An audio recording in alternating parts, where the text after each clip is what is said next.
Hey, Brickmaster here with yet another review, this time of my new Lantern Guardians figures. The figures I will be reviewing today are a blue Lantern Ganth and a green Lantern Ganth. But before I get into those, I just want to let you know what's coming up. You should soon be seeing a LEGO Injustice review, about 7 or so figures, to give you an example of what one might look like. This is a quick little view of what the Superman will look like. But I'm working on those figures currently. Another video you could be looking for is a Green Lantern stop motion movie coming out pretty soon. That consists of Sinestro, Arcillo, Kilowog, and all these cool figures, including these Guardians here. These figures will be seen in stop motion videos, and these figures were both suggested by the same guy who brought you the blue and green Hal Jordan figures. His name is Daz Mora. He's a great fan, and I give you a shout out. Thank you for the ideas. Please continue to post new ideas. He suggested I should make a bunch of Green Lanterns and also Ganth and Sade as Blue Lanterns. I want to let you know, Daz Mora, I like your suggestions, and I've taken them both, and I've made these figures. And I'm continuing to make more Green Guardians, and I'm going to make a Sade as a Blue Guardian. As you can see, the faces are different. Different expressions, different color eyes. But before I get into that, I just want to say thank you for watching my videos, people. Please like and subscribe and watch other videos. And please leave comments on what you think I should do, whether it's a review or a tutorial on how to make something. Whatever you may think. Like if you want to know how to make one of these figures for yourself, I can tell you. And then if you want to buy one of these figures, just leave me a comment. I'll sell it on eBay and I'll give you a link. Alright, so I think I'm going to start reviewing these figures. Alright, let's start with the Green Lantern Ganth. Actually, no, let's go blue.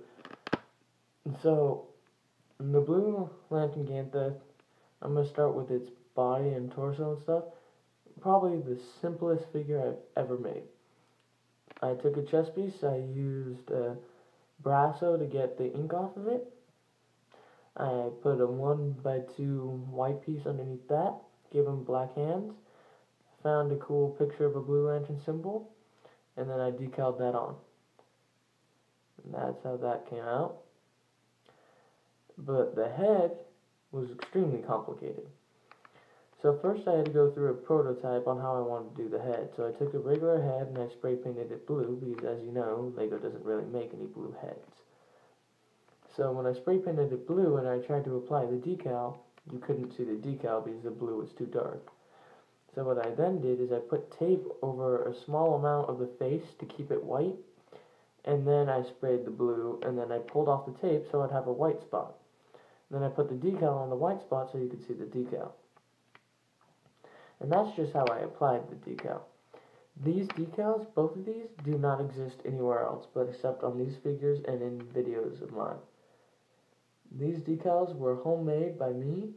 I took a picture of a regular LEGO face, much like Superman's here. On the internet, I took an image of his face. I painted the entire face blue on Microsoft Word, then changed the eyes to these green and blue eyes. And I know you can't see it on film, or maybe you can, but if you look closely at the eyes of the green and the blue, they have little white irises. I think you can see it more on the green than the blue, but you can see it. And then I made different facial expressions. This is my Mad Ganth, so you can see his teeth and he's kind of looking mad and stuff. And then there's a smiling Ganth and a serious Ganth. This is what serious Ganth looks like, just a straight face. This is Mad Ganth, and the new one I will be making will have a smiling face, because Ganth shows emotion. And then the hairpiece, I took the same hairpiece as Sinestro, and I spray painted it white. And that's what I did for that figure. And then Ganth green version was a little harder. I took a red chess piece and I and then a red 1x2, and I put them on top of each other. Then I put a piece of tape going right here and right here, and I spray painted the front white, and when I pulled off the tape I had a little kind of white stripe and a red robe around it. And then I put red arms and black hands. And then I also decaled that symbol on. And then I did the same thing with the face. I had a prototype that didn't work out quite well, and then I put the tape and I spray painted it so I'd have a little white patch. You can kind of see the white patch from underneath. I'm gonna paint over that with blue paint. I just wanted to not paint over it yet so you could kind of see how I made this figure. Then I applied the green face decal that has green eyes instead of blue and a serious face. I wanted you to see this one too. And then I haven't finished the hair. I actually spray painted this hair a long time ago, but I decided to use it because I was kind of in a rush to make this video. And I wanted to show you these figures real quick. So I like these figures a lot, and can't wait to use them in my stop motion videos. And I hope you like them too. So look for the new Injustice video, which will feature this cool Superman Injustice. Look for the new Green Lantern stop motion movie that will feature these figures, and my new Archillo that you have seen in my Yellow Lantern video. And watch other videos and like and subscribe, give me ideas. An idea someone posted was make a tutorial on how to make larfleas. I'm not sure if I'm going to do that because I don't have the supplies anymore to make larfleas.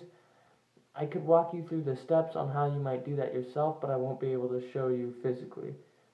Larfleas is probably the most complicated minifigure I have.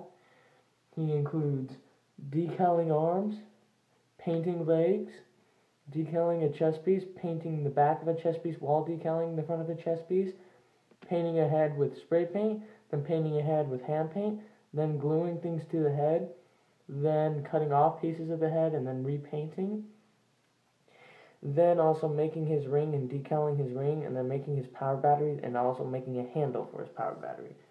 He is definitely the most time-consuming and complicated figure I have ever made. So I'm not sure if I'm going to be doing a tutorial on how to make him, but I'll get back to you on that. Alright, please like or subscribe, and Brickmaster out.